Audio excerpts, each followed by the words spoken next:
Xoş gördük əziz tamaşaçılar, dəyərli seyircilərimiz. Yeni könüllərinizin ovqat ortağını, ana televiziyamızın ovqatını ekran başında qarşılayıbsınız yəqin. Dəyər verən gözlərinizi var olsun. Önünüzün bir stəkan pürrəngi çayda hazırdırsa, ona milli musiqimizlə, gözəl musiqimizlə şəkər qatmaq da bizdən.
Eşkin bir alem, özün bir alem, sen eşkin bir alem.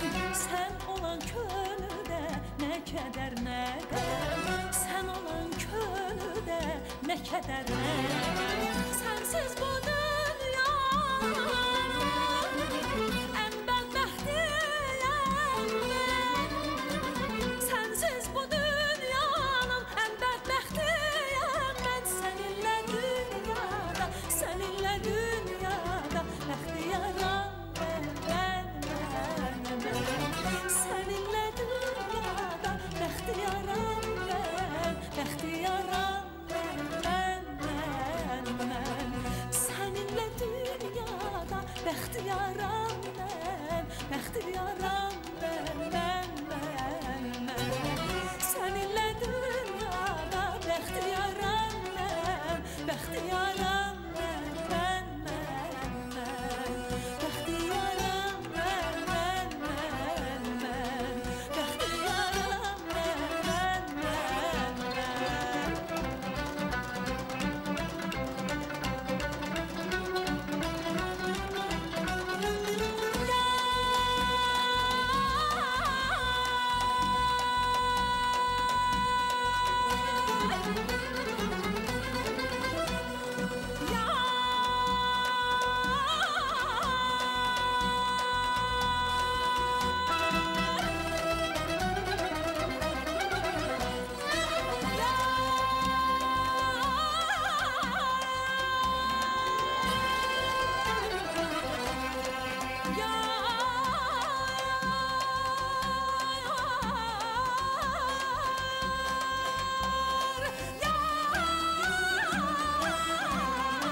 Təşəkkürlər Gülyana xanım. Əziz tamaşaçılar, sizlərin də adından Respublikanın əməkdar artisti Gülyana xanım Məmmədova və onu müşayiət edən ansamblə təşəkkürlərimizi yetirək və sizləri çox intizarda saxlamadan qonağımıza xoş gəldin eləyək. Dünyaca ünlü riyaziyyatçı alim, fizika riyaziyyat elmləri doktoru, professor, Xəzər Universitetinin yaradıcısı, təsisçisi və rektoru Hamlet İsaxanlı. Hamlet müəllim, xoş gəlib, səfa gətirmişsiniz. Xoş gördük. Var olun. Ovqatınız necədir? Çox əla, çünki musiqi ilə başlanan məclisdə ovqat çox yüksək olar. Üstəlik belə gözəl musiqi, gözəl sözlər, gözəl ifa, gözəl müşayiət edərlər. Yəni, ovqatımız zilə qalıqdır. Maşallah, var olasınız.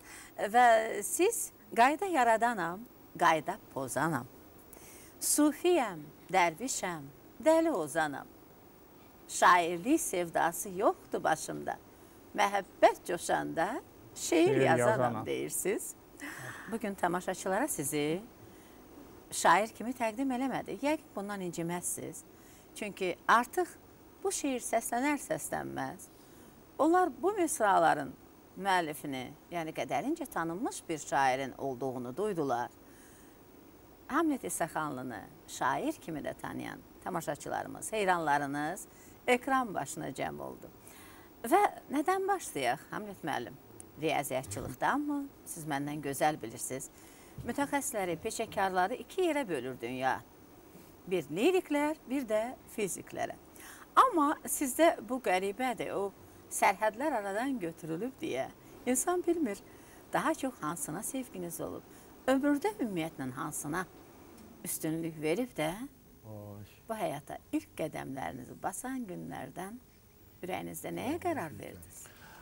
Şəfəq xanım, əslində bu fizik və lirik deyirlər. Biri təbiət elmləri, dəqiq elmlər, o biri isə hisslə, həyəcanla, sənətlə bağlı elmlər, fəaliyyət sahəsi. Bunlar hər bir insanın içində ikisi də var. Sadəcə insan yolu seçəndə, bir təhsili seçəndə onlardan birini seçir, sonra onu da davam etdirir. Məsələn, riyaziyyatı seçən, fizikanı seçən, riyaziyyata, fizikaya gedir, o gözəl, dərin, dəhşətli dərəcədə gözəl elmləri, oradakı olan o harmoniya, oradakı olan dərinlik başqa yerdə yoxdur. Sadəcə təəssüf ki, onu o elmin sahibləri görür. Biraz o pərdəni aralamaq çox çətindir orada. Ona görə o sahəyə ömrünü həsr edənlər sanki o biri sahəni unutmuş kimi ola bilirlər. Amma bir də var ki, bizim içimizdəki o şeir, musiqi, harmoniya, gözəllik yaşayır. O bəzən elə fizikdə də, riyaziyyatçıda da başqa şəkildə üzə çıxa bilir. Yəni fizik, riyaziyyatçı, kimyaçı, bioloq olan bəzən rəssam ola bilir, musiqiçi ola bilir, şair ola bilir, ya bir başqa bir alpinist olur, dağlara çıxır. Və peşəkarları ilə rəqabət apara bilir. Və peşəkar hətta bəzən elə olur ki, nə peşədir, nə hobbidir, onlar bir-birinə qarışır. Çünki o hisslər insanı nə dartıb arxasınca aparırsa, insan orada bir yaxşı fəaliyyət göstərə bilirsə, o fəaliyyət görünürsə, ətrafdakılara az da olsa bir hiss, həyəcan bəxş edə bilirsə, deməli o adam nəsə orada bir iş elədi. O baxımdan məndə yəqin uşaq vaxtından belə olub ki, bir tərəfdən mən riyaziyyatı, təbiət elmlərini çox sevirdim. Mənim atam da riyaziyyatçı idi, riyaziyyat müəllimi idi və ona görə kiçik yaşlarından mən onun o gözəlliyini görürdüm və ona görə o çətinlik də, o gözəllik olanda çətinlik aradan çıxır. Çünki gözəllik bir səni aparır, bir yoldur.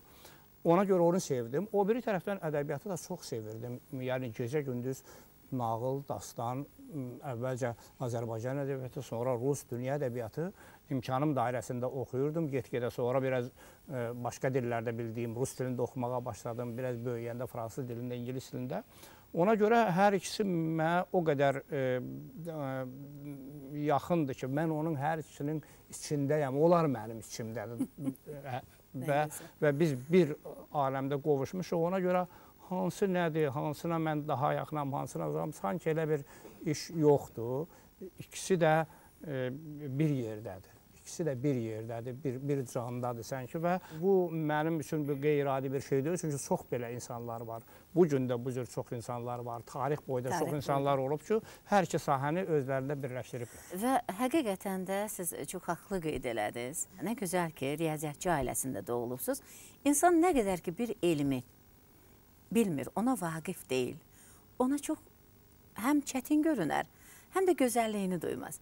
Nə qədər ki, insan o çətinliklərə yaxınlaşar və o çətinliklərin gözəlliklərini görər, o zaman bütün sədləri aşmaq asanlaşar və müdriklər haqlı olaraq onu da deyirlər ki, yeryüzünün bütün çətin işlərini çox asan kimi, asan işləri isə çətin kimi qarşıla. Çünki çətin işləri sizin kimi asan qarşılayan insanlar ondan qorxmadan, çəkinmədən gecəni gündüzə qatır və gözəl nəticələr əldə edir. Asanı isə çətin kimi qarşılamadan bəzən çox asan bir sual qarşısında insan çaşbaş qala bilər və sizin ömrünüz, yaşadığınız bir ömür bütövlükdə onu təsdiq edir ki, siz elə çətini asan kimi qarşılaya bildiniz. Borçalı orta məktəbini qızıl medalla bitirdiniz. Kosalı kəndində, bəli. Borçalıda, Kosalı kəndində. Borçalıda, Kosalı kəndində qızıl medalla orta məktəbi bitirib. Sonra Bakıda, Bakı Dövlət Universitetinin Fizika-Riyaziyyat Fakültəsini fərqlənməklə bitiribsiniz. Və daha sonra yolunuz həqiqətən də dünyaca ünlü olan Lomonosov Universitetinə düşür. Siz aspiranturanı da orada çox yüksək səviyyədə bitirirsiniz. 83-cü ildə artıq doktorluq müdafiə elədiyiniz o 10 il müddətində 73-də artıq elmlər namizədi kimi ilk uğurlarınızı qazanmışdınız. Və həqiqətən də insan qarşısına gözəl bir məqsəd qoydu mu? Bax, sizin kimi alimlərin timsalında bu özünü çox gözəl təsdiq edir ki, ona nail olmaq o qədər də çətin deyilmiş. Şafaq xanım, bəlkə bizə indi belə asan görünür. Yəni adamın şübhəsiz ki, adamın özündə də bir şey olmalıdır, içində bir od olmalıdır ki, amma mən mühiti çox istəyirəm dəyərləndirim. Mühit çox mühümdür. Əlbət. Yəni bizim məktəbimizdə bir riyaziyyat ehtirası var idi. Yəni bizim kənddə riyaziyyatı yaxşı bilən uşaq kəndin qəhrəmanı idi. Yaxşı riyaziyyat müəllimi kəndin ən hörmətli adamı idi. Ona görə istər-istəməz onun təsiri olur. Sonra da mən Moskva Universitetinə düşəndə, Moskva doğrudan da o zaman Lomonosov adına Moskva Universiteti dünyanın birinci universiteti idi. Sonralar zəiflədi. Yəni Amerikadakı universitetləri. Amma o zaman bütün Sovetlərin ən böyük alimləri ora yığışmışdı. Və mən o mühitə düşdüm və o mühit yəqin mənim açılmağıma da rol oynadı. Bu Üzeyir Hacıyevin bir təxminən 100 il əvvəl dediyi çox gözəl bir söz var, dərin bir söz var. O deyir ki, Amerikadakı məşhur ixtiraçı Edison bu zaman bizim Azərbaycanda doğulsaydı, mənim ağlım kəsmir ki, o ixtiraları eləyəydi. Və bizim bir istedadlı Azərbaycanlı gedib Amerikada doğulsaydı, o mühitdə yaşasaydı, mümkündür ki, Edisonun elədiyi ixtiraları o da eləyərdi. Ona görə mühit çox mühümdür və biz bu gün də mən düşünürəm ki, gənclər üçün hər sahədə, həm elm sahəsində, sənətdə, incəsənətdə o mühiti yaratmaq, şəraiti yaratmaq, gözəl, səviyyəli mühit, təmiz mühit, saf mühit yaratmaq o həddindən artıq vacibdir. Onda insanlar yetişəcəklər. Necə ki, münbit torpaq olmasa, orada çiçək açmaz. Təbiidir və sözünüzə qüvvət, nə gözəl ki, bugün məmləkətimizdə o münbit torpaq yetişdirilir. Və sizin zamanınızda, yəni belə deyək, hələ 90-cı illərdə, 91-ci ildə Xəzər Universitetini yaratmaq əslində böyük bir insandan həm elm, bilik və biliklə yanaşı da cəsarət istəyirdi. Bugün indiki mühitimizdə bu o qədər də bəlkə çətin deyil. Artıq müstəqil Azərbaycanımızda gənclik üçün yaradılan hər bir təşəbbüs belə çox müsbət qarşılanır və gözəl ona dəstək verilir. Amma o zaman necə oldu bu? Şaharib, çox düz buyurursunuz. Çünki o zaman yəni dünyanın, xüsusən də bizim diyarın ən qarışıq bir vaxtı idi. Hamı, yəni yaşı o dövrdə yaşamış insanlar bunu yaxşı bilirlər. Mən də o zamanlar daha çox Avropada, Amerikada, Kanadada, İngiltərədə, Almaniyada daha çox gedib çalışırdım orada, konferanslarda, dərs verirdim, işləyirdim universitetlərdə. Geri qaydanda həmişə orada mən böyük, məşhur universitetlərə baxanda içimdə belə bir hiss yaranırdı ki, təbiətən mən nikbin adamam. Yəni bir iş yaranırdı ki, bizim Azərbaycanda da bu şeylər ola bilər. Niyə olmasın? Biz niyə bu hər şeyi təzələməyək bir? Və gələndə bu hisslər altında mən yazılar yazdım. O zaman Kablis qəzeti var idi Azərbaycan dilində, Bakınsk Raboçi qəzeti var idi Rus dilində. oralarda yazanda nəsə bu yazılar diqqəti cəlb elədi. O zaman məni Nazirlər Kabinetinə dəvət etdilər ki, bəs biz bu yazıları oxuduq, bu maraqlıdır, ölkədə belə bir universitet yaranmasına ehtiyac var və gəlin bu universiteti yaratmaq lazımdır. Mən də dedim ki, yəni mən məmnuniyyətlə kömək eləyərəm. Çünki biraz haliyəm, xəbərdaram o universitetlər, dünyanın universitetləri necə yaranıb, onu da öyrənirdim mən qərbdə olanda. Çox maraqlı cavab aldım mən. Dedilər ki, bu dəqiqə hökumətin nə pulu var, nə imkanı var. Özü də bu dağılma vaxtı gedirdi Sovetlərin. Formal Azərbaycan Sovet Sosialist Respublikası idi o vaxt, 90-cı ilin payızında olan söhbətdir. Amma biz qərar verə bilərik ki, sən bu universiteti yaratmağa başla. Mənim üçün qeyri-adi gözlənilməz idi ki, mən elm adamıyam. Həyatım universitet, nə bilim, kitabxana, bu cür şeylər keçirir. O qədər mənim pulum, düzdür, xaricdə də işləyirdim, biraz pulum var idi. Amma universitet qurmaq üçün tamam başqa bir şeydir. Amma onunla bərabər belə bir söz məni tutdu ki, yəni gerçəkdən belə bir universitet bəlkə yaratmaq olar və mən fəaliyyətə başladım. 20 tələbə, 7 bəllim və onlara da özümün, belə deyək ki, xaricdə aldığım maaşları toplayıb, bir il biz bu cür yaşadıq və sonra get-gedə vəziyyət dəyişməyə başladı. Başa düşənlər var idi, başa düşməyənlər var idi, dəstəkləyənlər var idi, mane olanlar var idi. Mən bu barədə bir kitab yazdım, Xəzərin Sorağında adında, İngiliscə, Rusca, Azərbaycan 3 dildə çıxıbdır. Başıma gələn macərləri o vaxtlar yazdım, o nələr oldu. Maraqlı bir dövr idi, indi xoş bir xatirədir mənim üçün və bəzən inanın ki, mən bu gün oturub fikirləşəndə öz-özümə düşünürəm ki, necə oldu bu universitet yarandı? Çünki bir tanınmış bir universitet oldu. Mən heç kim idim müəyyən mənada. Mən elə bir böyük bir nə gücüm vardı, nə şöhrətim vardı. Amma bu işə nəsə o da bir yaradıcılıq oldu. Sanki necə ki insan bir riyaziyyatda bir yaradıcılıq elmdə, ya poetik bir yaradıcılıq, o da mənim üçün bir yaradıcılıq olsun ki, yeni bir şeyi mən qururam, bunu gözəl qurum. Nə gözəl qurdunuz və saf qurum, nəsə alındı da. Gözəl qurdunuz və bugün dünyada sayılıb seçilən universitetlər sırasındadır Xəzər Universiteti.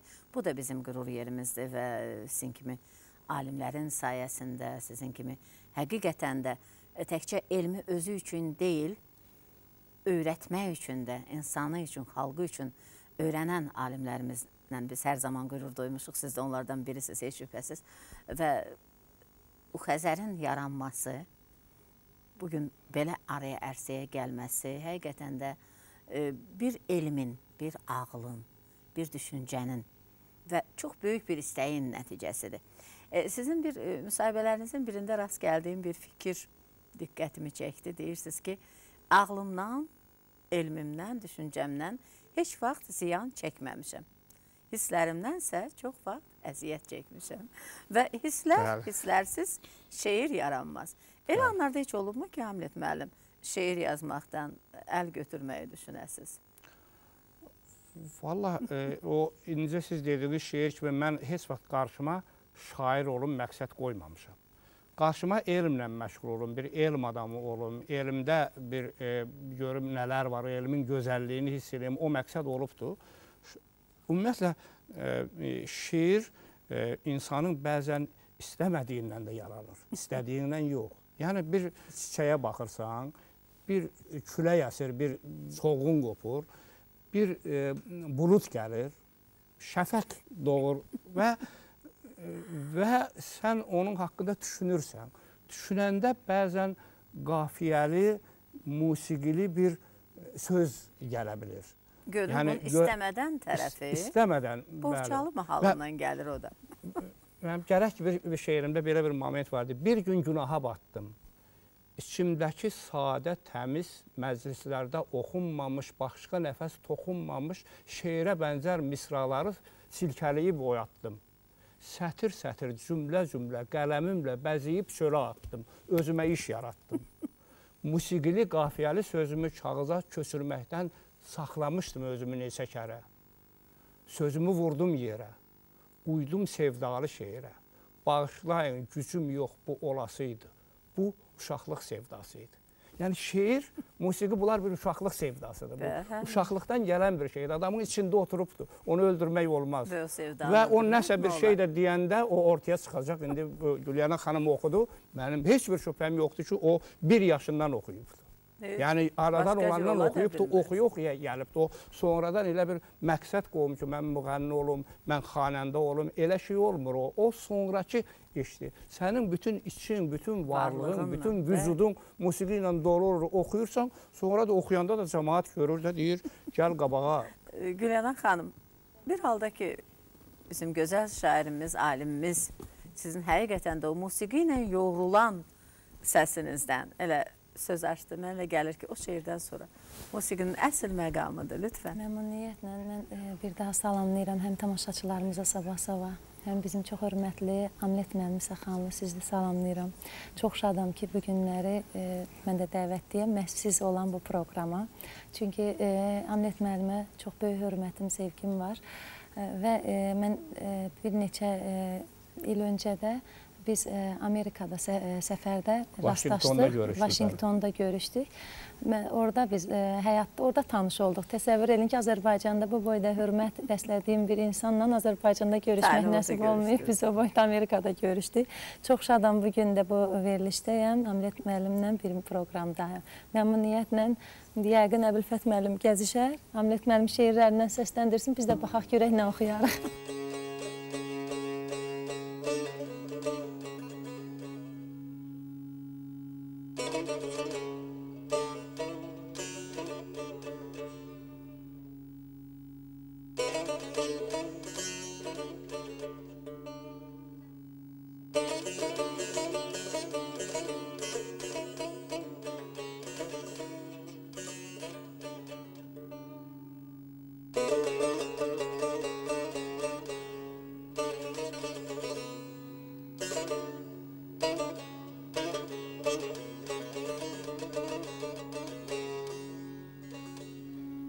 Yadındamı xoş baxışdan könül həyəcan duyardı.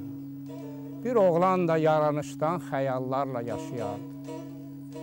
Yadındamı arxımızdan boz bulanıq su axardı. Bir oğlan da ağ kağızdan hey gəmilər axıdardı. Yadındamı lövbər salıb o gəmilər dayanardı. Bir oğlan da izin alıb göy sahilə yollanardı. Yadındamı o sahildə gülə bənzər bir qız vardı. Bir oğlan da xeyli zildə bülbül kimi oxuyardı. Yadındamı gəmi getdi, gözü yaşla doldu qızın. Bir oğlan da tamam itdi, gül bənizi soldu qızın. Yadındamı arxımızdan axan sular quruyardı. Bir oğlan da ağ kağızdan təyyarələr uçurdardı. Yadındamı təyyarələr göy üzündə dolanardı. Bir oğlan da üzdən gülər, İçdən alışıb yanardı. Kimlər gəldi, kimlər getdi bu dünyadan, bu dünyadan. Kimlər gəldi, kimlər getdi bu dünyadan, bu dünyadan. Arif olan nakam getməz bu dünyadan, bu dünyadan. Arif olan nakam getməz bu dünyadan, bu dünyadan.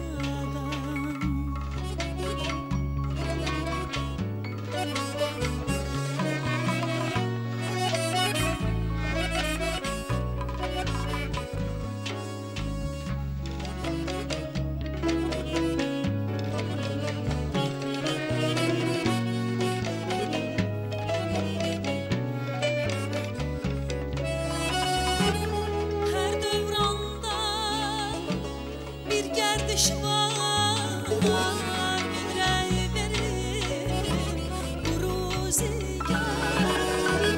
Hər dövranda bir gərdiş var, min rəy verir bu ruzigar. Hünər göstər, bir şey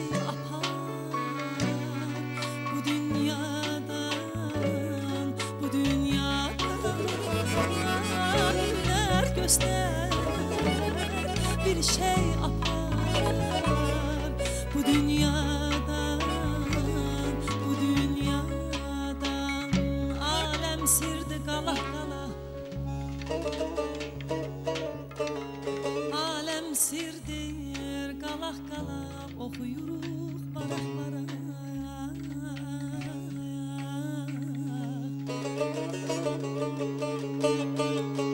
Təbiətdə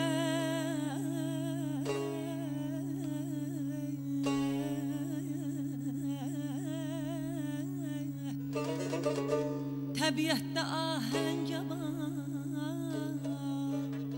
od alsam da bu ziyadan, baş açmadım bu dünyadan.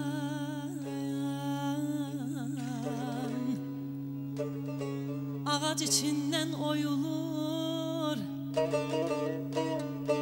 ağac içindən oyulur, ilan qabıqdan soyulur. Sevən ürəkdən duyulur, sevən ürəkdən gözündən duyulur. Doymadım qanlı hülyadan, baş açmadım bu dünyadan,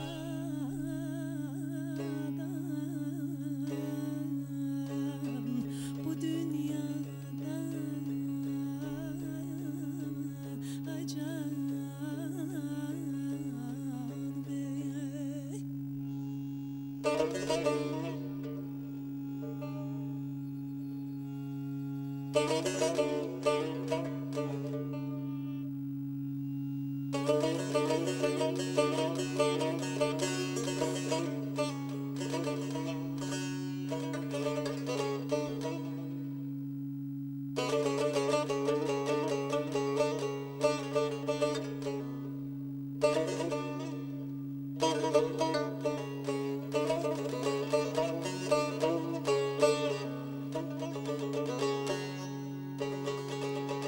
Gələk həyat həmdəmimsən,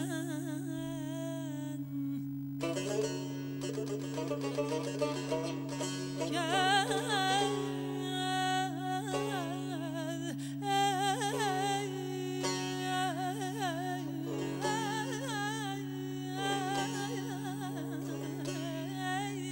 həyat həmdəmimsən, həm qəmimsən, həm dəmimsən.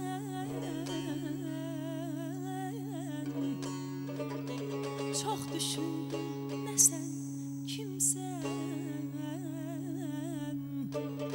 Çox düşündüm, nə sən, kimsən. Əl çəkmədim bu hülyadan, baş açmadım bu dünyadan, bu dünyadan, bu dünyadan. Arif olan nakam getməz bu dünyadan, bu dünyadan. Arif olan nakam getməz bu dünyadan, bu dünyadan. Bir gün köçər qəm karvanım bu dünyadan, bu dünyadan. Bir gün köçər qəm karvanım bu dünyadan,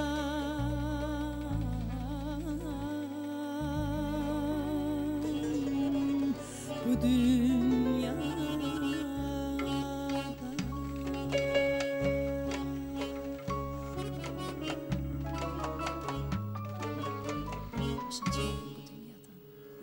Var olun. Çox təşəkkür edirəm. Çox gözəl oldu.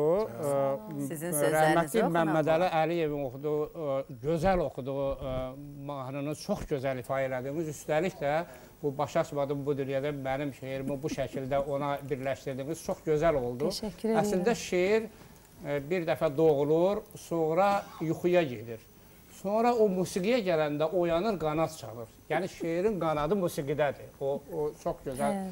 Bəli, biz sizə təşəkkür edirik. Qanadlandırdığınız sağ olun. Çox sağ olun. Siz var olun, Həmid müəllim. Və çox maraqlıdır, həqiqətən də azacıq da olsa şair olmayan riyaziyyatçı əsl riyaziyyatçı ola bilməzmiş. Bunu müdriklər gözəl deyiblər. Bu böyük Alman riyaziyyatçı Weierstrassın, Karl Weierstrassın sözüdür.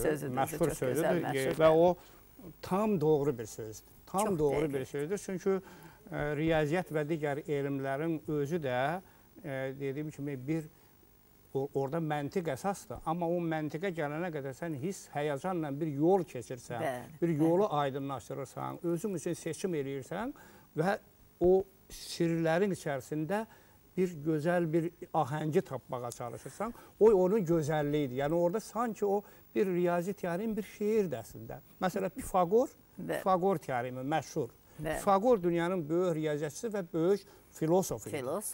Böyük və ilk dünyanın böyük musiqişünası idi. Yəni indi bugünkü bax bu oktavada, kvintada onlar Pifagorun şkalasıdır. Pifagor yazır. Baxın, riyaziyyat, musiqi və fəlsəfəni insan birləşdirmiş. Çünki hamısı eyni şeydir.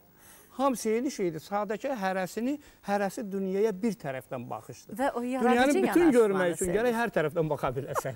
İmkanın varsa. Nə gözəl ki, sizin kimi həqiqətən də elm insanlarımız dünyaya o müxtəlif tərəflərdən baxıb da öz əməlləri ilə, elmləri ilə o dünyanı daha da gözəlləşdirməyi bacarıblar. Və siz riyazi hesablamalarınızda heç şübhəsiz ki, o şairlik ilhamına arxalanırsınız və şeirlərinizdə də onca riyazi dəqiqlik, onca gözəl məntiq var ki, insan düşünür ki, bu şeirdən çox elə bir ki, bir düsturdur. Həyatın öz düsturudur ki, siz onu açıqlayıb insanımıza deyirsiniz. Və bəzən pıçıltı ilə, bəzən həyəcanla o şeirin ruhundan asılı olur. Bax, belə dünyadan baş açmadığınız anlarda onu belə dilə gətirdiniz. Çox sağ olun. Yəni, şeirdə də bu məntiq deyəndə hər şey bir ideya, bir fikir üzərində qurulur. Fikirdir əzəldən bəri təbiətin şah əsəri. Tanrının özü sözdür, bir fikirdir. Ona görə şeirin içində, hər şeyin içində bir fikir olmalıdır ki, o fikri bəziyəsən, o fikri irəli aparasan. O baxımdan riyaziyyat da bir fikirdir, şeir də bir fikirdir. Və sizin fikirləriniz, sizin yazdıqlarınız, sizin elminiz dünyanın bir çox fikir aydınlarını, söz aydınlarını, elm aydınlarını belə deyək, ilhama gətiriblər. Onlar sizin haqqınızda çox dəyərli fikirlər söyləyiblər və şairlərimiz sizin şeirlərinizə biganə qalmayıblar. Zəlimxan Yaqub, Manav Süleymanov, Hüseyin Kürdoğlu, adlarını sadalamaqla bitməz. Yəqin ki, siz özünüz məndən gözəl bir skizdə nə qədər şeirlər, nə qədər gözəl yazılar ünvanlanıb və bunlar azmış kimi Allah Axundova da sizin şeirlərinizi bir kitab halında çap eləyib, Rusiyalı oxuculara təqdim edib və səhv eləmirəmsə bu çox böyük əks-sədaya səbəb olub. Günümüzdə tərcümə, şeirin tərcüməsi müxtəlif ziddiyyətli fikirlərlə qarşılanır. Bəzən insanlar şeir tərcümə olunmaz deyirlər. Amma həqiqətən də o riyazi məntiqə, belə deyək, böyük məntiqə əsaslanan, fikir bolluğu olan, fəlsəfi fikir yükü olan şeirlərin tərcüməsi çox vacibdir və tərcümə olunarkən də belə şeirlər qazanırlar. Şəfa xanım, çox incə bir məqabət oxundunuz. Çünki doğrudan bu tərcümə məsələsində, bu tərcümə də bir elmdir, bir sənətdir. Bəli. Və o xüsusən poetik tərcümə, şeirin tərcüməsi məsələsinə qədim zamanlardan bəri münasibət bir qiymətli olmayıbdır. Bəli. Bu barədə Nizami fikir söyləyibdir, bu barədə Nəsrəddin Tusi fikir söyləyibdir, hələ mən orta əsrlər deyirəm. Və bu gün də Avropada, Amerikada, Asiyada, hər yerdə bu müzakirə olunur ki, şeir necə tərcümə olmalıdır? Artıq şeiri tərcümə eləmək lazımdır, bu fikir qəbul olunubdur. Çünki var yazılıb bir xalqda, gözəldir, sevilirsə, bunu o biri xalqa, o biri dilə çatdırmaq lazımdır. Sadəcə onu necə tərcümə eləmək lazımdır? Burada bir şey var. Bir tərəfdən müəllifin fikrinə, formasına, məzmununa sadiq qalmaq lazımdır. Müəllifi çox dəyişmək olmaz orijinal. O biri tərəfdən siz şeiri bir dildən o biri dilə keçirirsinizsə, o ikinci dildə o bir şeir kimi səslənməlidir. Doğma dildə olduğu kimi gözəl olmalıdır. Faktik olaraq onda şeir təzədən yazılmalıdır. Yəni tərcüməçi şeiri təzədən yazır. Bu çox çətin, çox ağır bir işdir və çox böyük istedad tələb edir. Ona görə tərcüməçilər minlərlədir, amma onların içərisində istedadlar çox azdır. Hər şeydə olduğu kimi, şairlərin özündə, alimlərin özündə olduğu kimi. Və Allah Axundova Azərbaycan ədəbiyyatına çox böyük töhfə vermiş, xidmət eləmiş bir xanımdır. Özü bilirsiniz ki, onun bir tərəfi Azərbaycanlıdır, bir tərəfi Rusdur. Atası Azərbaycanlıdır, anası Rusdur və özü Moskvada yaşayır və onun əsas şeir dili, yaradıcılıq dili Rus dilidir. Azərbaycan dilində gözəl bilir və bizim klassiklərdən bəri hər kəsi tərcümə eləyir. Və mən düşünürəm ki, mənim də bəxtim gətirib ki, Allah xanım mənim şeirlərimi tərcümə elədi. Bir dəfə o mənə xəbər göndərdi, dedi ki, və şeirlərinə baxın, bir neçə şeirlərini tərcümə eləmişəm, istəyirsən baxasın. Bax, indicə mən yadındanmı şeirini, o tərcümə eləmişdi və mənə belə dedi. Dedi, sən orada axırda deyirsən ki, bir oğlan da üzdən gülər, istən alışıb yanardı. Mən o şeiri tərcümə eləyən deyil alınmır. Məndə oğlan ölməlidir. Mən deyirəm ki, bir oğlan da üzdən gülər, amma artıq ölümə gedirdi. Yəni, onun o həyəcanı, o qəmi, o bir xəyalpərvar oğlanın sonuna aparıb çıxartdı. Bax, şeirdə belə metamorfozalar olur tərcümədə. Ona görə tərcümə çox çətin işdir və rus dilinə mənim o Axundovanın tərcüməsi gerçəkdən o kontrast adında Moskvada çap elədilər, çox yaxşıdır. Baxmayaq ki, mən bilirəm, Gürcü dilinə çox yaxşı tərcümə ediblər, Emir Məmmədli, Çində tərcümə olunub kitabım, İranda 3 kitabdır, ya da bilim, Türkiyədə indi bu günlərdə çap olunur, Pakistanda çap olunur, çox ölkələrdə. Amma məni desələr ki, onların içərisində gözəl, ən dərin olanları, mən hesab eləyərdim ki, bir rus dilində çox gözəl səslənib, bir də Gürcü dilində çox gözəl səslənib. Çünki mən onu Gürcü dilində bu şeiri oxuyanda bir student, Tiflis Dövlət Universiteti student qızının şeiri oxuyub ortada gözündən yaş töküldüyünü görmüşəm. Deməli, nəsə şeir yaxşı tərcümə olunub ki, o təsir edir. Yəni, tərcümə böyük işdir. Mən özüm də tərcümələr eləmişəm. Mən özüm də biraz tərcümə eləmişəm bildiyim dillərdən. Yəni, İngiliscədən, Ruscadan, Fransızcadan, Almancadan da tərcümələr eləmişəm. Və mən özüm bilirəm ki, tərcümə nə qədər ağır işdir. Düşünürəm ki, bir şeiri tərcümə eləyənə qədər şair özü 10 şeir yaza bilər. Ona görə tərcüməçilər qəhrəmandırlar. Var olun bütün alimlər və elm insanları kimi orada da çox böyük səbir və sizin də söylədiyiniz kimi qəhrəmanlıq gərəkir insana. Bu anlamda sizə tərcüməçilik baxımından da qəhrəman demək olar. Heç düşünüb daşınmadan. Çünki siz nəinki gözəl tərcümələr edirsiniz. Siz son illərdə Xəzər adlı İngiliscə, Azərbaycanca çox gözəl bir lüğət araya 6 cildlik lüğəti araya ərsəyə gətirirsiniz həm müəllif olaraq və onun artıq 3 cildi səhv eləməsi Biz 5 bəlli fiş, mən redaktorlardan həm də bəlli formaqla bərabər redaktorluq edirəm, onu hazırlayıram. Bu, gerçəkdən bu qeyri-adi zəhmət tələb edən 10 ildən artıqdır burada iş gedir, bir işdir və mən sizə sadəcə müqayisə üçün deyim, rus dilində İngiliscə, Rusca o həcmdə kitab yoxdur. Maşallah. Bu 6 cildlik hər bir, məsələ 3 hərf ABC, belə deyək, İngilis hərfi, bir cilddir, 800 səhvədir. 3 hərf, birinci cild 800 səhvədir. Çox ağır bir işdir və mən düşünürəm ki, bu elmi baxımdan bu xalqa lazımlı bir işdir, biraz pafos olsa da. Estağfurullah.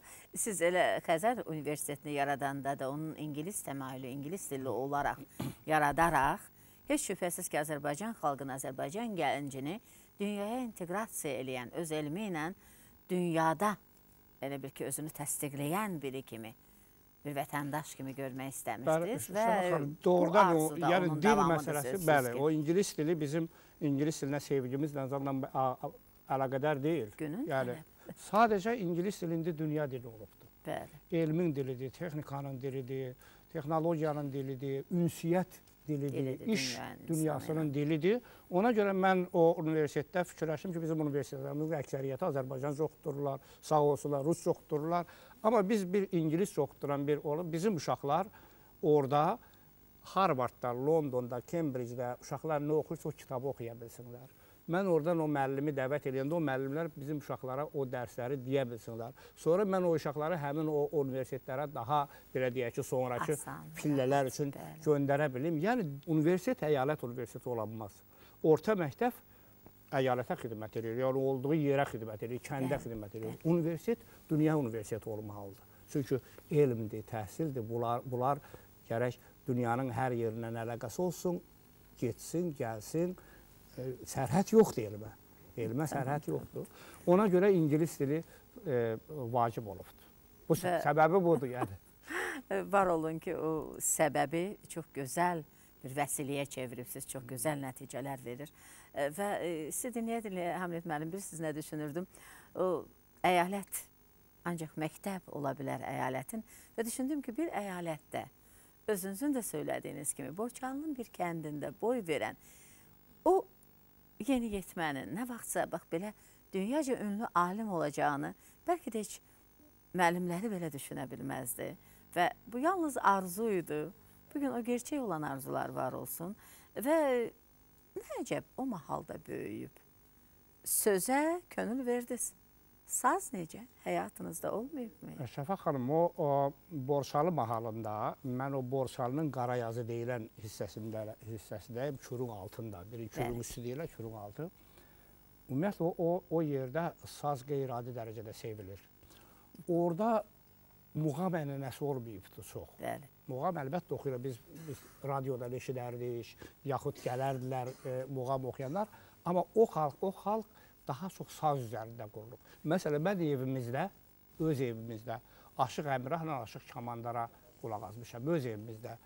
Əkbərlə İmrana, Aşıq İmrana, bunlar məşhur aşıqları olur. O ikisi, birinci ikisi Borçalı aşıqları, ikisi Tovuz aşıqları, digər aşıqlara da və o uşaqlığımız bizim dastana qulaq asmaqla keçibdir. Mən misal üçün Koroğlu dastanına əvvəlcə aşıqlardan qulaq asıb, sonra oxumuşam Koroğlu dastanını. Ona görə bu saz üstündə bizim xalq köklənib və heç bir düşünürəm ki, istisna yoxdur. Bu gün də televiziyada gözəl bir saz haqqında söhbət gedəndə, gözəl bir aşıq oxuyanda mən hər şeyi dayandırıb qulaq asıram bunu. Bəlkə biz sazı dinləndirsin bizim gözəl sənətkarımız.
yaşadım dünəndə bitdi uşaqlıq çılğınlıq.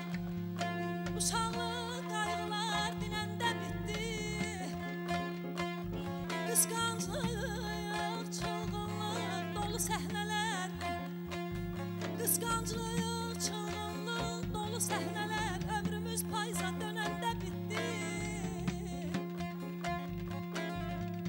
Gözəllik seyrinə dalmaq üçündür. Məhəbbət ürəkdə qalmaq üçündür. Həyat hərəkətli gəlib keçəndi. Əməl bu həyatda bac almaq üçündür. Ölürəm, ah, ayəm, anay.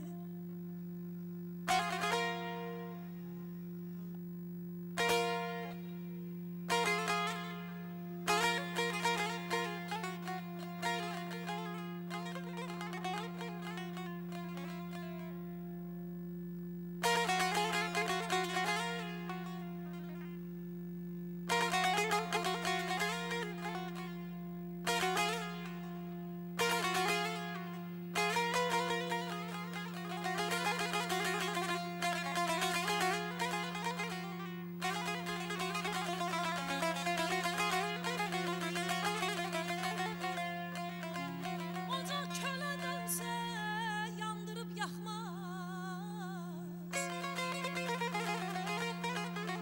Ocaq külə dönsə yandırıb yaxmaz.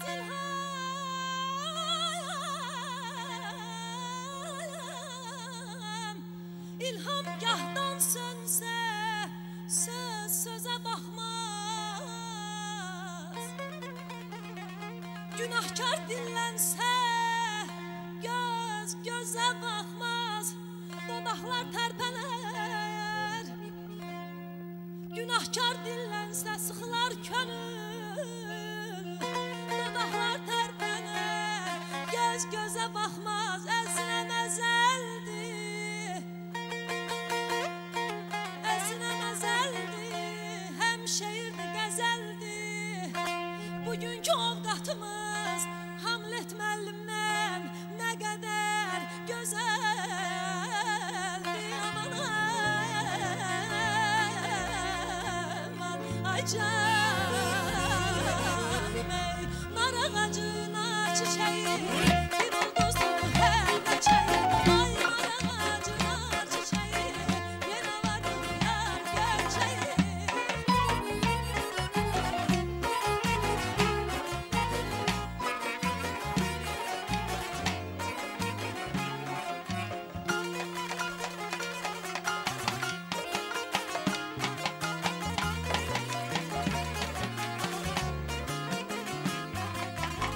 Yenə qumlu sahil, yenə sərin bağ. Yenə axşam tutub neynəlinə. Orada sevgilimlə neçə il qabaq. Orada sevgilimlə neçə il qabaq. Bir nar çubuq bastırdım yerə. Bir nar çubuq bastırdım yerə. Nar ağacı, nar çiçeği bir ulduzdur hər nəçəyi. Ay nar ağacı, nar çiçeği yenə vardı yar göçəyi.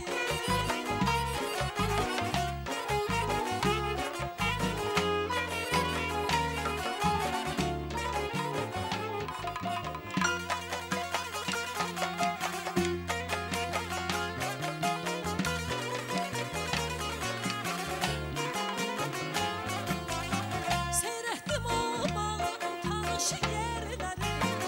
Orada bir çiçeği var, hanı çiçeğləri. Onun qızıl rəhli və çəyləri. Onun qızıl rəhli və çəylərini. Ya elləri tökübdü ya da küləklər. Ya elləri tökübdü ya da küləklər. Nar ağacı, nar çiçeği bir ulduzdur hər nəçəyi. Ay nar ağacı, nar çiçeği yenə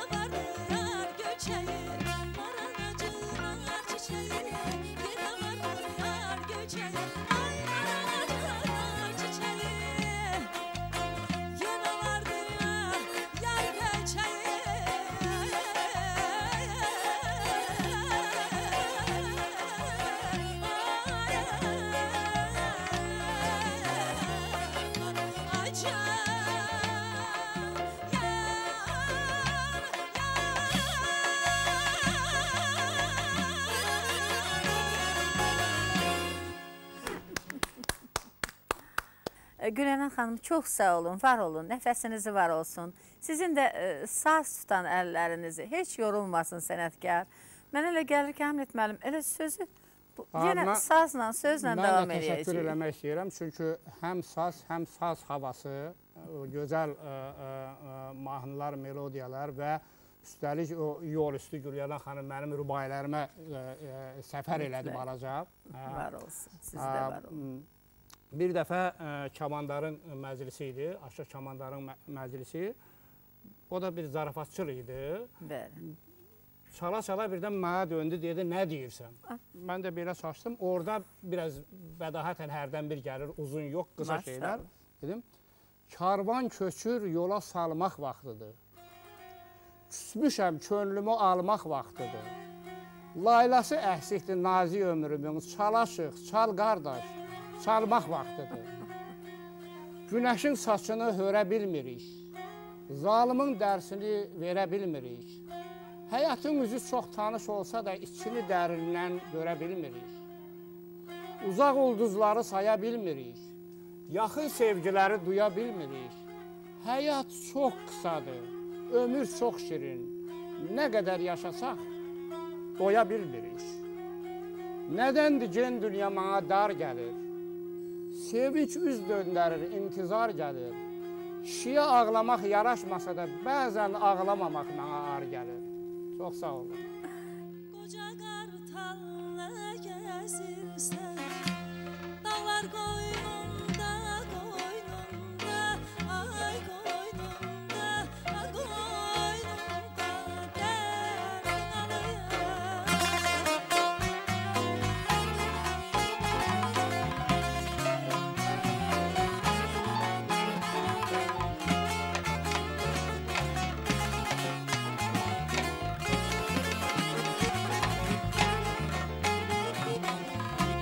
Bana gördüm anası, bana gördüm anası. Ağlar koynunda, koynunda, ay koynunda, koynunda,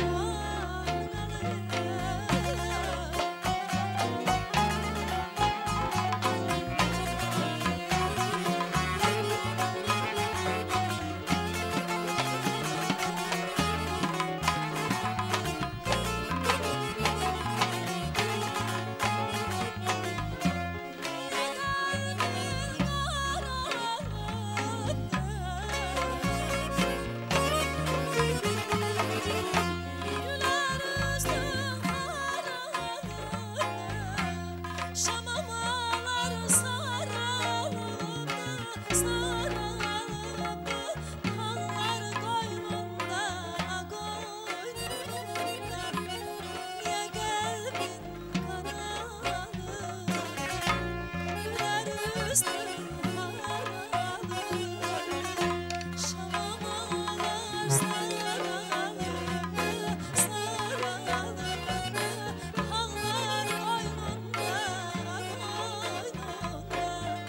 Şamamalar sarılıp, sarılıp, hallar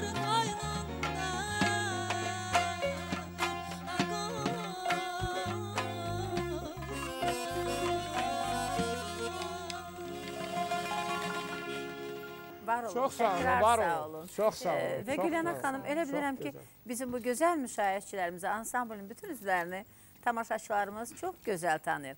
Amma bir daha təkrar onları təqdim eləsək yerinə düşər. Məmnuniyyətlə.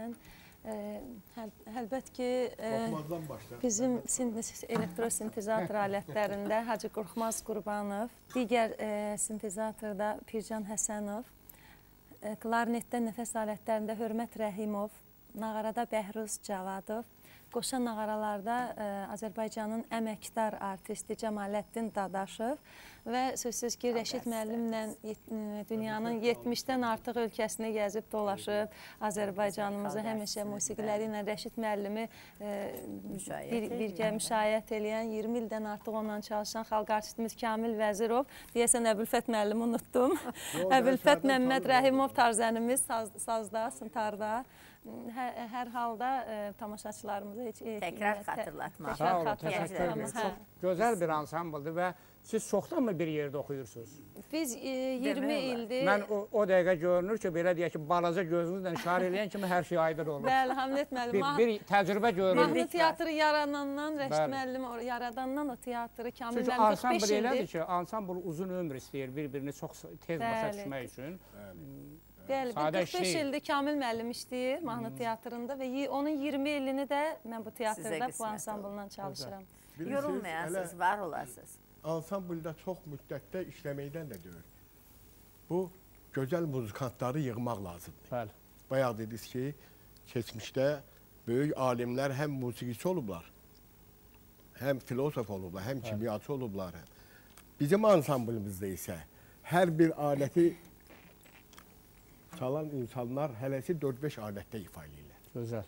Hərəsi öz işinin ustasıdır. Ustasıdır. Özə bunun bünövrəsini də Rəşid Behbutov qoyub. Ruhu şad olsun. Bu böyük bir dahidir ki, Azərbaycan musiqi mədəniyyətimizi ilk dəfə xarici ölkələrdə təmsil edən sənətkarlardandır. Xanəndə deyil.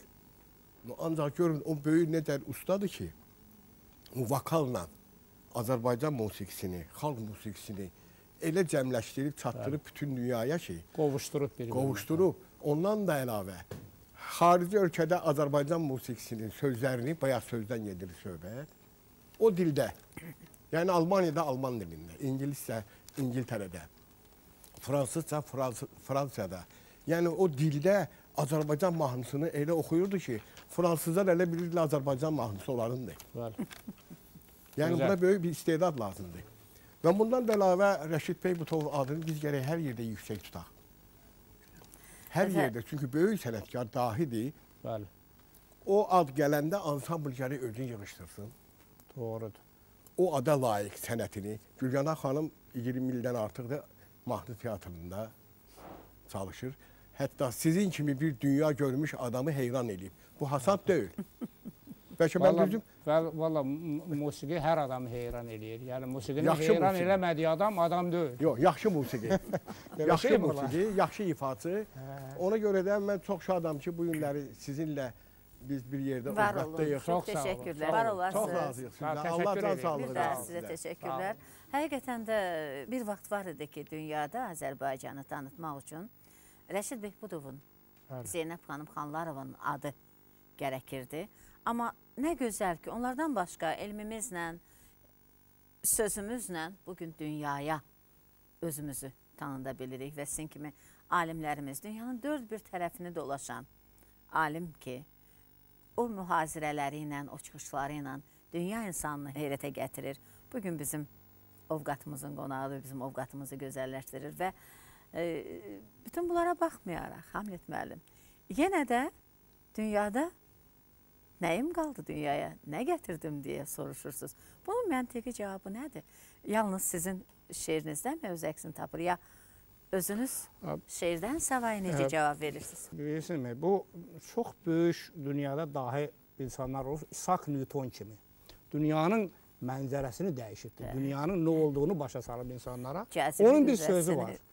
O deyir ki, mən hərdən dünyanı fikirləşəndə və özümü fikirləşəndə ağlıma bir bənzətmə düşür. Mən deyir, dərya kənarında oturub, qumun üstündə oynayan balaca uşağam. Qum dənəsini əlimə götürürəm. Mənim bildiyim o qum dənəsidir. Nəhəng dünyanı mən bilmirəm. Yəni, bunu İshak Newton deyir. Doğrudan da dünya o qədər sirli, möcüzəli, o qədər ahəngdərdir ki, o qədər böyük insanlar tarix boyu 1000 illərdir böyük kəşflər eləyirlər. Ona görə biz nəsə bir şey eləyəndə onunla öyünək dünyada bizdən yoxdur. Və o baxımdan siz dediyiniz o şeiri mən onunla əlaqədar yazmışam. Bu dünyaya nə gətirdim adında bir şeir. Siz mi oxuyursunuz, mən mi oxuyum? Lütfən siz oxuyun. Lütfən sizin özünüzdən eşidin. Bu dünyaya nə gətirdim? Bu dünyada nə qoymuşam? Nə bir işi tam bitirdim, nə həyatdan tam doymuşam. Hey çalışdım, hey itirdim. Yorulmadım, uf demədim. Nə qazandım, nə götürdüm, niskil qədim, sual qədim. Səpdiklərim cücərsə də tufanlara sinə gəlmiş. Haqq ədalət ölməsə də, sarsılarmış, incələrmiş. Doğru yolun hökmü ağır, addım başı döngələrmiş. Qəm yağışı və çal-çağır bir-birinə tən gələrmiş. Ona görə dünya doğrudan da budur. Dünyanın hər tərəfi var və biz orada nə görürük ki? Gördüyümüz çox azdır, anladığımız çox azdır, bildiyimiz dəryada damcıdır. Tamamilə doğrudur və gecəsi ilə gündüzü arasında insana həqiqətən də sual kimi verilən bir ömür, cavab kimi alınsa da sizin söylədiyiniz kimi nə alimlər, nə hikmət sahibləri bu dünyadan baş aça bilməyiblər və ən qəribəsi də odur ki, insanlar bu dünyanı öyrəndikcə, bir elm sahibi olduqca, o Sokrat sayağı nə qədər ki, heç nə bilmirdim, elə bilirdim, hər şeyi bilirəm, öyrənəndən sonra bilmirəm deyiblər. Çünki, məsələ, nə qədər yüksəkdə dursan, o qədər uzağı görürsən. Yəni, dağın başına çıxmaq bu qeyri-adi bir şeydir. İnsanlar niyə görə bu dağı sevirlər? Çünki sən dağın başına çıxıb, dağın təpəsində duranda sən dağın davamısan. Dağ böylə, dağdan böyləsə və dünya sənin ayaqlarının altındadır. Ona görə insan çox bildikcə sanki və nə qədər az bildiyini onda görür. Dərk edir. Və az bilən insan o bildiklərini elə bilir ki, çox şey bilir. Mən görürəm, nə qədər şeylər bilirəm. Xoş alınır və həqiqətən də bu dünyada öyrənməkdən gözəl və öyrətməkdən gözəl, böyük savab, gözəl xeyir əməl yoxmuş. Bunu da bizim sevgili Peyğəmbərimiz söyləyir və tövsiyə edir ki, beşikdən qəbr evinə qədər öyrənin. Və sizin kimi insanların misalında insan öyrənməyin nə gözəl bəhrələrini görüncə bu tövsiyəni təkrar bugünkü insanımıza, gəncliyimizə yetirmək istəyir və gəncliyimizi xatırlamışkən gözəl alimimiz, bugün dünya alimləri yenə bir sual önündədirlər. Yəni bir vaxt siz də əski, belə deyək, postsovet təhsili alıb, Hətta sovet təhsil alıb. Əsl sovet təhsili alıb. Təhsil almışam mən. Çox ünlü bir alim oldunuz. Və bugün sizin çox çalışdığınız vaxtı ilə böyük əmək hərcədiniz və alimlərinin sizə böyük təsiri olan Lomonosov adına universitetin elə misal üçün alimləri, ünlü alimlər yenə də o əski təhsilə dönməyin, onun üstünlüklərini önə çəkirlər. Bugünkü Bologna sistemindən narahatçılıqlarını bildirirlər. Necə bilirsiniz? Bu ortaq qızıl məxrəcə gəlmək üçün nələr eləmək lazımdır elimizdə? Şəfaq xanım, bu insan həmişə keçmiş haqqında nisgillə danışır. Keçmişi həmişə bəzir, tərifləyir. Daha gözəl görünür. Hətta müharibə dövrü yaşamış insan deyir ki, mənim uşaqlığım daha maraqlı idi. Səbəbinin birincisi odur ki, o zaman biz uşaq idik, gənc idik. Çünki uşaqlıq çox gözəldir. Çünki uşaqlıqda o böyüklərə xas olan qayğılar yoxdur. Uşağın sevinci tamam fərqli bir sevincdir. Qəmi də belədir ki, o tez keçə biləndir və uşaq qəlbi çox safdır. Və ona görə də insan uşaqlığını həmişə xatırlayır, o saf illəri, məktəb illərini belə. Və biz də ona görə keçmişimizi tərifləyir ki, keçmişdə hər şey yaxşıdır, oxuduğumuz təhsilimiz yaxşı idi belə. Amma əslində elə deyil. Əslində keçmişdə də yaxşı var idi, pis var idi, keyfiyyətli var idi, keyfiyyətsiz var idi. İndi də var. Keçmişin gənclərindən də çoxlu oxuyanlar var idi, oxumayanlar var idi. İndiki gənclərdə də oxuyanlar var idi, oxumayanlar var idi. Bəzən mən televiziyadan da, radiodan da görürəm ki, insanlar, tanınmış alimlər deyirlər ki, o vaxtlar hər şey yaxşı idi, biz belə oxuyuruq. Onlar yadlarından çıxardırlar ki, deyərəm ki, xahiş edirəm sinifinizi yadınıza gətirin. Görün, sinifinizdə hamı yaxşı mı oxuyurdu? Yox, siz yaxşı oxuyanlarsınız. Siz yaxşı oxuyanlıq gəlirsiniz, siz özünüzü ümumiləşdirirsiniz, başqalarına aid edirsiniz. İkincisi, o yaxşı oxumayan dediklərinizin içində də başqa bir istedad var idi. Yəni, hər şey falan riyaziyyatı oxumaqla, ya kimyanı oxumaqla deyil, insanların başqa bir bacarığı var, başqa bir qabiliyyəti var. Biri sənətə gedir, biri... Məsələ, mən qəti sürətdə bu dəqiqə tam əleyhinəyəm ki, biz, məsələ, konservatoriya girənləri ümumi qayda ilə cəmaatla belə test edilir, imtihan edilir. Qəti sürətdə onun əleyhinəyəm. Elə olsa heç bülbül ya bəlkə də daxil ola bilməzdir konservatoriya. Yəni, hərənin öz içində olan odu, alovu, istedadı ortaya çıxardıb o sahədə inkişaf elətdirmək lazımdır. İmtahan da eləmək lazımdır o sahəni bilməyinə görə.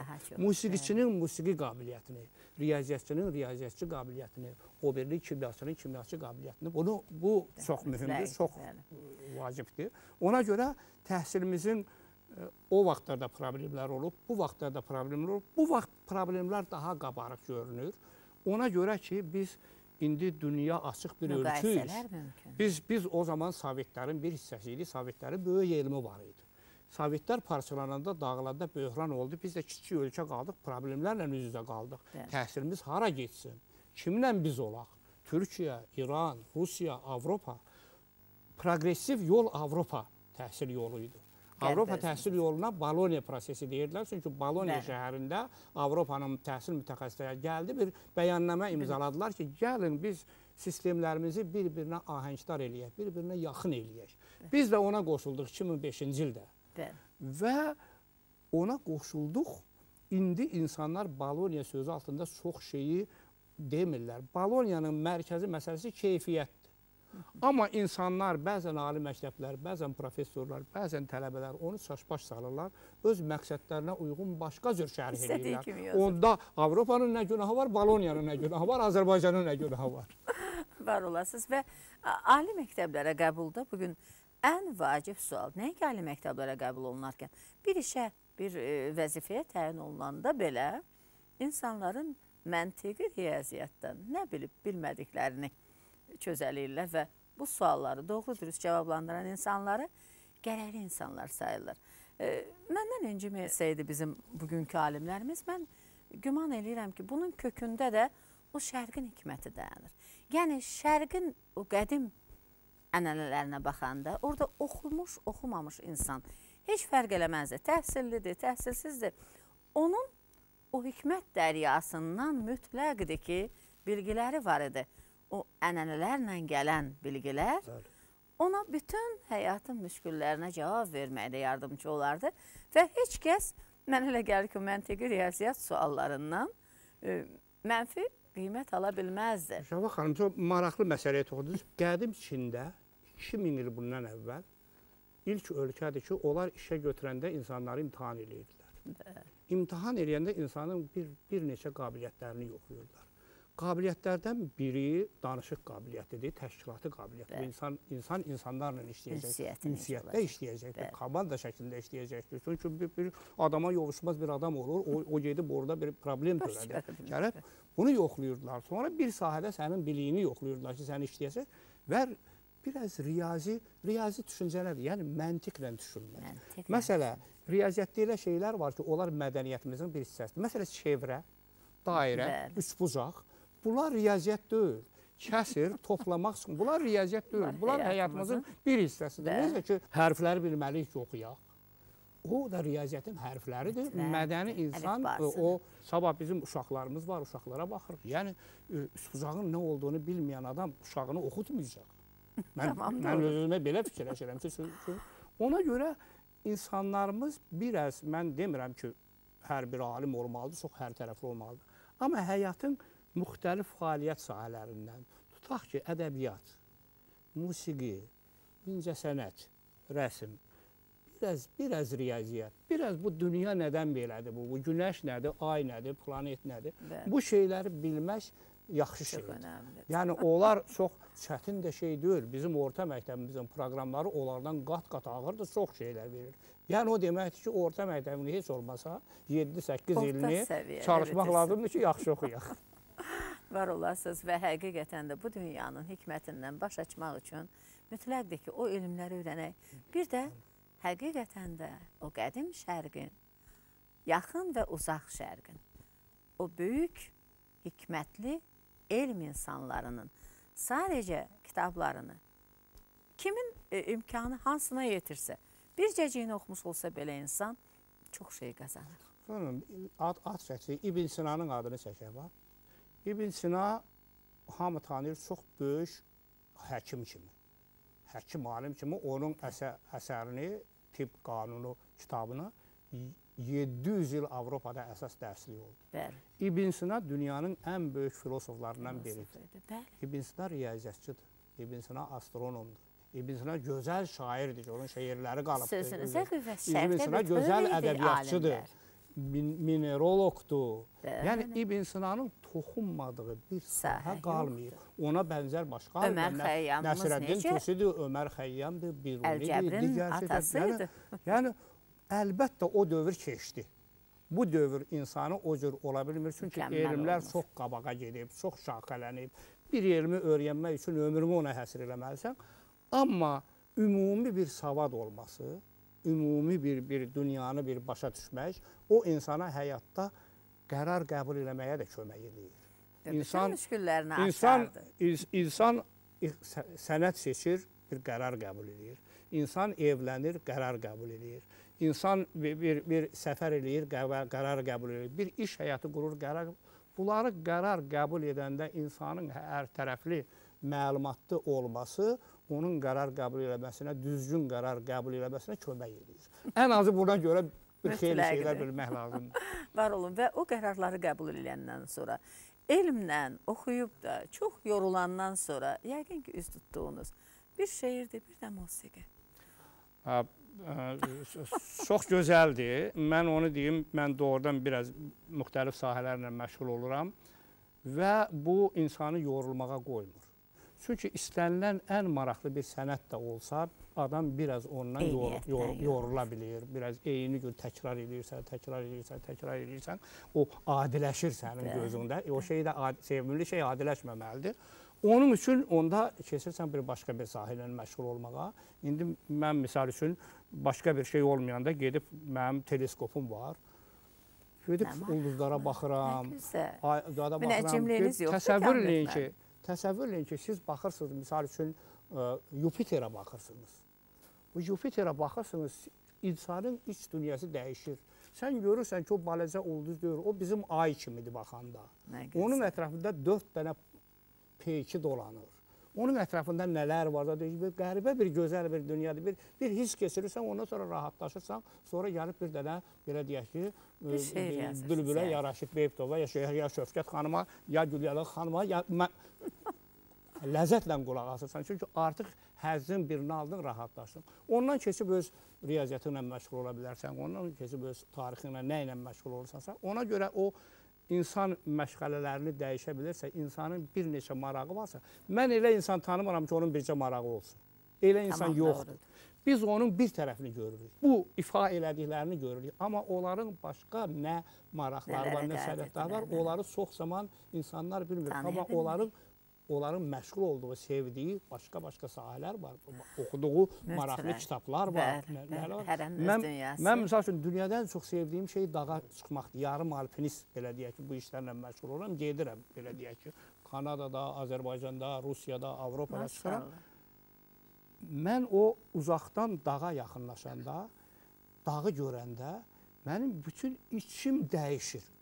Mən görürəm ki, birdən xəbərim olmadan görə mən oxumağa başladım. Nə gözəl. Yəni, mən müğənni deyirəm, xanəndə deyirəm. Amma belə deyək ki, bütün o Azərbaycan xalq mahnıları, sevimli bəstəkar mahnıları, bəzi muğam, bəzi aşıq satiri, çünki sənin için oxuyur, sən bir gözəlliklə qovuşdun. Keşke burada bir dağ olaydı və siz də bir oxuyaydınız. Bəlkə musiqiçilərimizdən rica eləyək. Bir şeirinizi də musiqi üstündə söyləyəsiniz. Şeir demək, bu şeir olar. Bu həyatın mənasından danışdıq, bu fəlsəfədir. Mənim yazdığım şeirlər ya sevgi şeir olur, ya da bu dünyanın işi necədir, bu nədir, həyat, ölüm, belə bu fəlsəfi şeirlər olur. Bu iki sahədir. Şeirin biri ömrün harasındayıq. Yəni, xüsusən müəyyən yaşa gələn insanlar bu sualı verirlər, biz ömrün harasındayıq. Nə qədər gedib bilirik. Sonra nədir, onu bilmirik. Şeir ona aiddir. Sadə insanlardan biriyik biz də. Haqqa sığınanlar arasındayıq. Fəqət bir niskil var ürəyimizdə. Bilmirik ki, ömrün harasındayıq. Bilirik ki, uşaq deyilik daha. Şərbat da, dərman da içə bilirik. Ağzından atəşlər yağan əcdaha uşaq nağılıdır. Bunu bilirik. Gerçəyi nağıldan seçə bilirik. Bilirik ki, gənclik arxada qaldı. Zirvədən insək də fikir ucaldı. Talihinin hökmü də artıq bilindi, ümidləri qurban verir indi. Hələ sönməsə də gənclik alovu, sökür içimizi qiyamət xofu. Yaş üstə yaş gəlir, bu qov ha qovu, sonu heçlik olan bu son oyunu oynayır qara yel. Bilirik bunu, bilirik rüzgarın nə olduğunu. Pərəstiş etmirik sultana şaha, Allah qarşısında hamımız birik. Əyilməzlik bizə gəlsə də baha, zamanın torunundan keçə bilirik. Hələ ki gedir yüzü sabaha, hələ yükümüzü çəkə bilirik. Könül coşmaq istər, meydanımız dar. Sıyırıla bilmirik köhnə qındayıq. Ruhumuz bədəndə tutmuyor qərar, biz iki sevdanın arasındayıq. Bir də, bir niskil var ürəyimizdə, bilmirik ki ömrüm arasındayıq. Ömrünüz uzun olsun, sizə can sağlığı. Təkrar təşəkkürlər, professor. Və bilmirəm, bir ovqatın daha sonuna gəldik, amma ürəyinizdə bəlkə sözünüz qaldı. Sizə nə qədər təşəkkür eləsə yazdı. Çox gözəl, maraqlı həm söhbət. Emirsiniz həm də. Mən sizə təşəkkür eləmək istəyirəm ki, çünki hər hansı bir iş, o işi gözəl planlamadan başlayır. Yəni, mən həmişə deyirəm, şərq xalqlarının, qərb xalqlarından zəifliyi bircə andadır. Şərq xalqları az plan qurur, əvvəlcə hərəkət edirlər, sonra səhv edirlər, səhvi düzəldirlər. Avropalı oturur, uzun müddət plan qurur, sonra plan üzrə rahat hərəkət edir. Plan qurmaq, yol xəritəsini müəyyən eləmək, bu çox vacibdir. Bugünkü ovqatın yol xəritəsi çox yaxşı cızılıbdır. Çox təşəkkür edirəm. Mən sizə təşəkkür edirəm. Və Gülyana xanıma və bizim bu görkəmli musiqiçilərimizə mən təşəkkür eləmək istəyirəm. Çünki musiqi heç nə ilə müqayisə olunmur. Musiqi söz olmasa da, yəni musiqinin dili universaldır. İndicə də deyildi. Bu gözəl musiqini gedib siz Panamada da çalsanız, Amerikada da, Avstraliyada da musiqi duyğusu olan insanlar təsirlənəcəklər. Ona görə xoş bu ovqat yaratdığınız üçün hamıya təşəkkür edirəm. Və əlbəttə ki, kənarda əyləşib, özləri görünməyən, amma bütün bu texnologiyanı idarə edənlərə də təşəkkür yaddan çıxmır. Amlek mənim, olar sonunda bir sual da mən verim qısaca. İndi oxuyacağım mahnı sizin sözlərinizdədir. Və sevə-sevə oxumuşam o mahnını, dəfələrlə ekranda da ifa eləmişəm. Çox hörmətli bəstəkarımız Tahir Əkbərin musiqisinə yazılmış Məndən sənə yar olmaz. Görəsən, bu sözlər kimə şamil olunub? Mən onu deyim, Azərbaycan məşhur mahnısı var, Səndən mənə yar olmaz. Mən o şeiri çox sevdiyimiz bir mahnıdır, gözəl mahnıdır. Amma o şeirdə mən bir qəribəlik görmüşəm, biraz adam özündür, böyük sayı, səndən mənə yar olmaz, qarşıdakını kiçildirsən. Səndən mənə yar olmaz. Mən ona da olaraq biraz özümü kiçildirəm, qarşıdakını böyüdərək, məndən sənə yar olmaz. Hərdən xəyal olmuşam belə. Yəni, çünki sevdiyin insan səndən böyük olmalı. Onu sevirsən, onu yüksəldirsən, ona görə olsa məndən sənə yar olmaz. Sən gözəlsən, sən mükəmməlsən, amma mən belə bir təhərəm. İndi görəcəyik onu. Var olun. Bir daha sizə təşəkkürlər, şərəf verib gəldi Səmrət müəllim. Var olun, elminizi var olsun.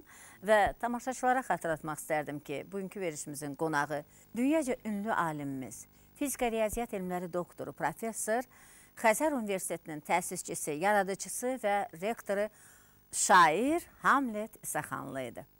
Və sözümüzə Şeyx Nizamimizin bir beyti ilə son vermək istərdik. Qüvvət elmdədir, elmsiz. Heç kəsə üstünlük eyləyə bilməz. Bu hikmətin bu ovqatda bugün hər birimiz şahid olduq. Hər birinizə elm qapıları üzünüzə açıq olsun. Ürəyinizin, könlünüzün taxtını da hər zaman söz fərah tutsun arzusuna. Sağollaşırıq yenə. Sağ olun. Sağlıqla, xoş ovqatla qalın. Xoşça qalın. Və sonda siz yenə musiqiniz.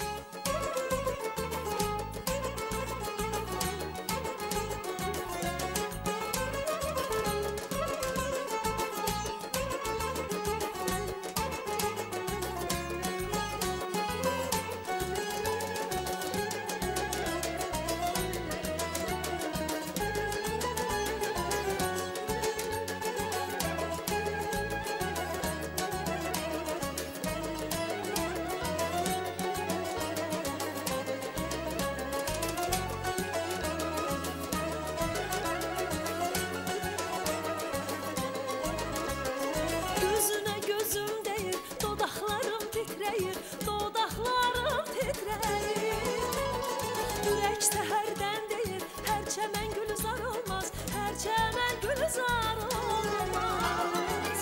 Sevgi kanat isteyir, kalp ki havadar olmaz.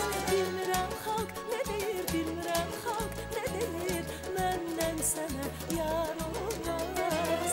Məndən sənə yar olmaz, məndən sənə yar olmaz, məndən sənə yar olmaz. Mən bir köçəri quşam, səmtimi unutmuşam, göylərə üst tutmuşam, könül bərqərar olmaz, bir də gördüm uçmuşam, mənsiz dünya dar olmaz. Hərdən xəyal olmuşam, hərdən xəyal olmuşam, məndən sənə yar olmaz, məndən sənə yar olmaz, məndən sənə yar olmaz, məndən sənə yar olmaz.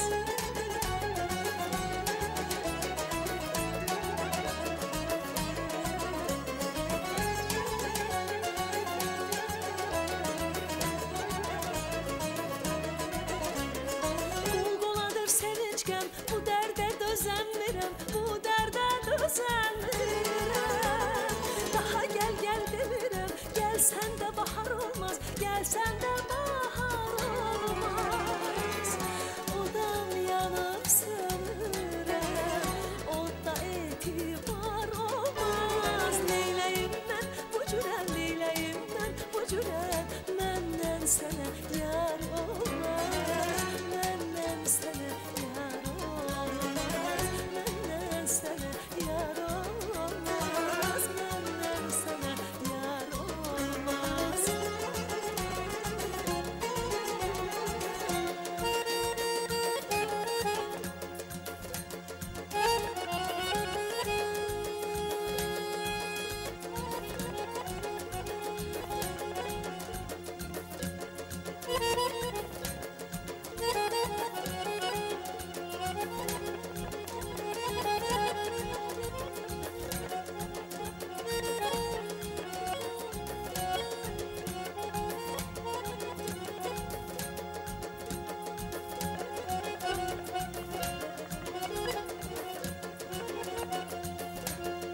Mən bir köçər quşam, səmtimi unutmuşam,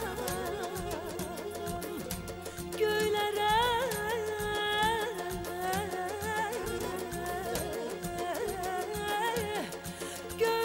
üz tutmuşam, könül bərqərar olmaz. Bir də gördün uçmuşam, mənsiz dünya dar olmaz, məndən sənə yar olmaz.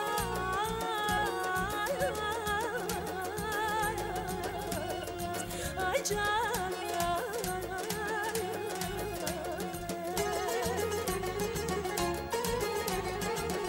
Mən bir köçəri quşam, səmtimi unutmuşam, göylərə üz tutmuşam, könül bərqərar olmaz. Bir də gördüm uçmuşam, mənsiz dünya dar olmaz. Hərdən xəyal olmuşam, hərdən xəyal olmuşam, məndən sənə